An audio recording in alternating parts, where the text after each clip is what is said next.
Hello, time for another Enlightenment video, this time about non-duality. What is non-duality?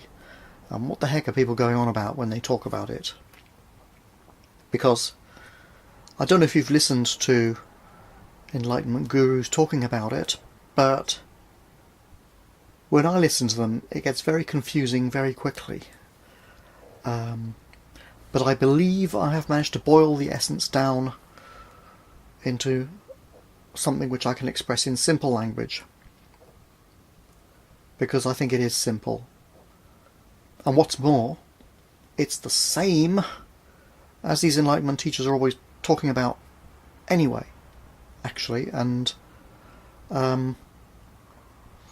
it's the same as I have spoken about in some of my other Enlightenment videos. It's just looking at it from another angle again, because if you express the same thing from a different angle, somebody will get it when they see it this way and not when they see it, not when it's expressed some other way.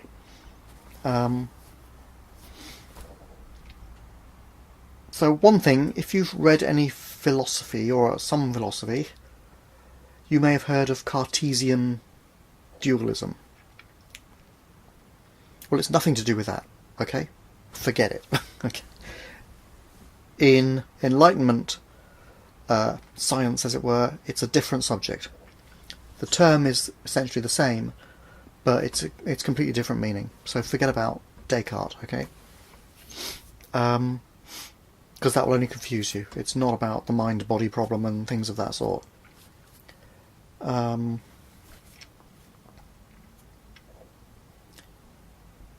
Now, I've spoken about,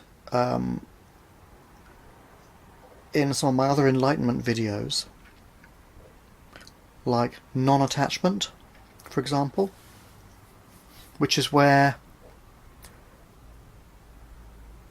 the thing is to be doing things without attaching the doing to your ego. So, when you're doing stuff, if you're non-attached, then you are not trying to big yourself up in the eyes of others when you're doing stuff. That's non-attachment. You just are doing things for doing's sake, or because there's a practical reason for it, and not for the sake of enhancing your appearance to the world or your position and so on, and things of this sort, which are ego-driven. So attachment is where what you do goes through this layer of working out your personality and making it better for people, for you, basically. For, you know, as I say, bigging yourself up one way or another. Non-attachment is where you are doing without all that extra stuff going on. Where when you think about how should I respond to this situation, you don't think how should I respond to this situation in such a way that I don't get blamed for it, or in such a way that I will get praised for dealing with it. So just how would I deal with the situation? Non-attachment, okay? Attached is that extra stuff about me. I've spoken about Enlightenment as not trying, or as the Buddhists say, not doing. It's, again, not trying to big yourself up when you're doing stuff. It's the same thing.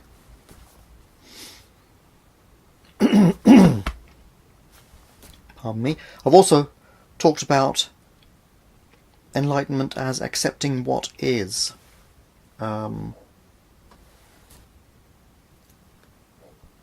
We stress ourselves out a lot about our goals, and we also have things that we call problems, and we try to solve them by going over them again and again with our minds, our verbal mind, trying to solve them. And accepting what is a kind of not doing. It's a kind of not trying. It's just taking the situation. Can I solve it by thinking about it or not? If I can't, it's not to do with me. Forget it, right? And indeed, it's hard to phrase it in English because we end up using I and me all the time. But accepting what is again dealing with things not through the lens of a person who needs to be bigged up, but just dealing with them or leaving them. Because if you have like some issue, especially if it's a psychological issue, like something that is entirely in your mind, then if you don't think about it, it doesn't actually exist as an issue. You might be, I don't know, ill or lonely or, I don't know, poor or something.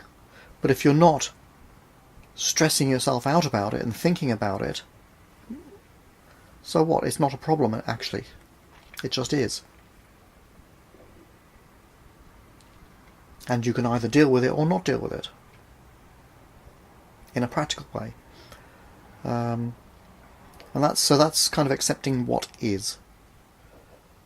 You're basically removing the layer of me-ness from your dealing with it.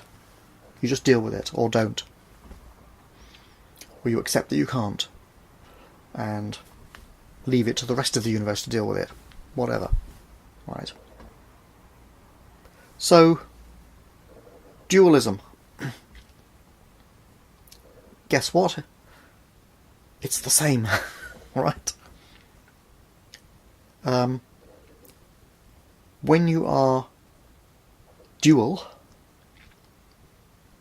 there is this layer of me on top of what you're doing, and there is the real self beneath it. When you are non-dual, the layer of me is not involved, there's just your natural self, as it were. That's non-dual. Got it? Now, we can go on from there and say, what is the natural self? And sure, there's lots of philosophizing, so let's do a bit, okay? But just get that. And you'll understand some of what these Enlightenment teachers talk about if you just get that much.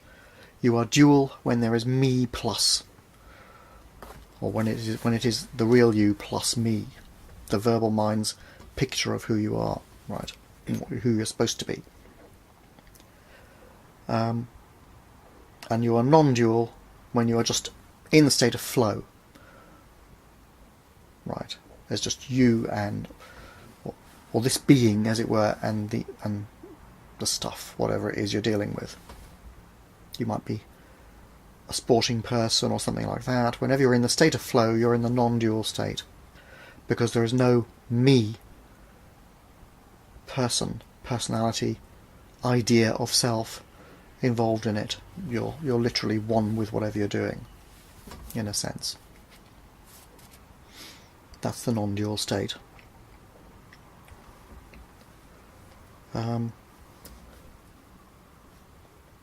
So what is this fundamental self or reality?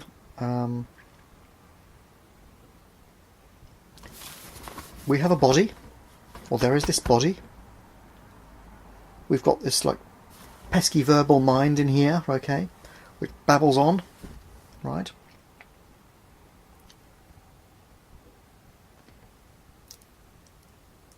And what the Enlightenment teachers tell us, and I think our own personal experience is also true if we analyse it, not by logical analysis but just by experiencing it. We are not our body and we are not our verbal mind. Okay, what's left? If your mind is not thinking, okay, not chattering away,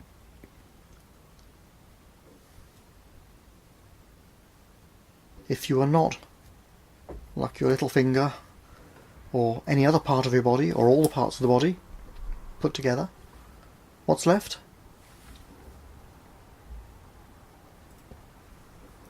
Consciousness. Okay, awareness.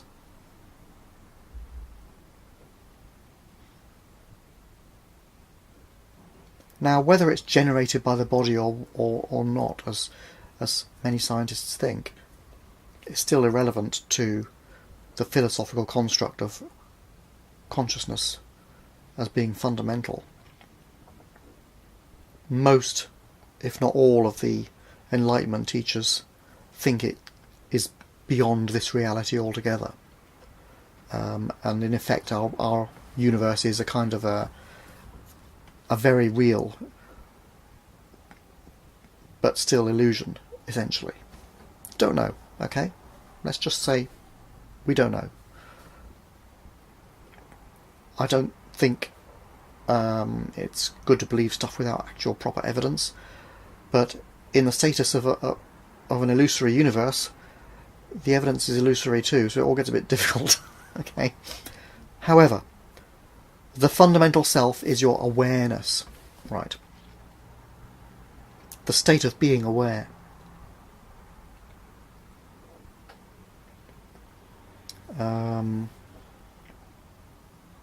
It's not your verbal mind. Your verbal mind can chatter away, or it can be silent, and you are still there, right? There is still this awareness behind it all, prior to the physical body and the mind. Certainly prior to the mind. As I say, we don't know whether it's generated by the body or what. Let's suppose it is.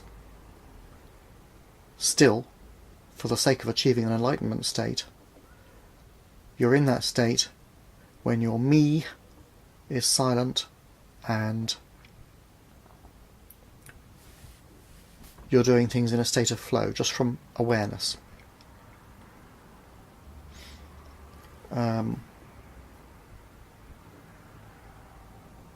So you can say that when you're in this world, you are not actually experiencing consciousness. It's the other way around. Consciousness is experiencing you. And you, if I can put you in quotes, the person, you are a construct. You're made up of thoughts about who you think you ought to be or should be. So you're actually a fictional person, which is sustained by these thoughts in your mind, which has these conditioned ideas and fears and I don't know what to call them, bonuses you want to go towards and horrors you want to escape from, right? And it constructs a kind of a personality, a set of ideas about how you're supposed to behave in order that things can happen for the best. And okay, it gets us through childhood and we survive, but really we can discard it by the time we're adults because we're fully conditioned and we know how to behave without really having to stress ourselves out about it. The me thought construct is pretty much redundant. I guess it can remain as a tool to be used from time to time, but we don't need it, actually, all the time. We're much more authentic and lovable and everything when we just are, without this extra worrying layer of how should I be. And actually, I think it's from Patanjali's definition of what yoga is, the word yoga. We think of exercises in the West, but that's just like a commercialization of some aspects of it. The actual science, I suppose I could call it, of yoga. The definition is: when the whirling of the mind stuff ceases, then there is abiding in the true nature of the knower.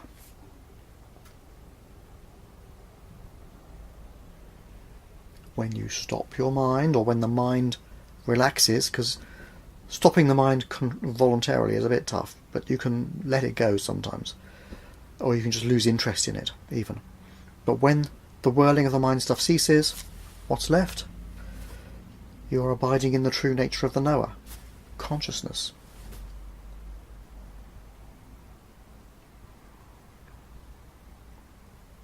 That's the state. You're in flow. You do or you don't do, and you don't care. And you can do like a meditation any time like this. Just remember the knower at any time. When you remember that you are consciousness, the mind will stop for a few seconds and you're back in state. Even if it's just a few seconds at a time, and the mind will start up babbling some rubbish after a bit. Do it again and again. Or just let it babble, it doesn't matter. But whenever you're being consciousness, you are in the non-dual state, and when you are acting not for the sake of the little me, there you are.